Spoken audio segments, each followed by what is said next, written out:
गणपती बाप्पा आले. डे 2 आहे आज.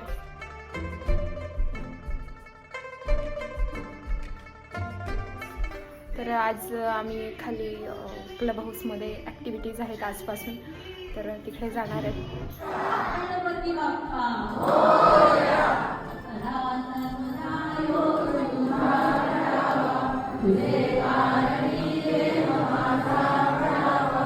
A few moments later.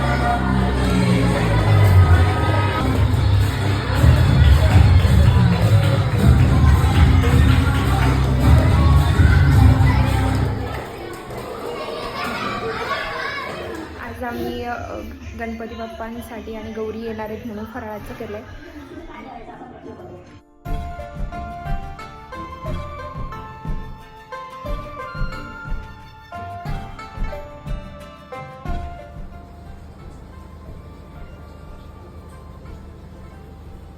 फराळाचं तुम्ही गौरी आल्यानंतर बनवतात की गौरी यायच्या अगोदर बनवतात ते कमेंट करून नक्की सांगा.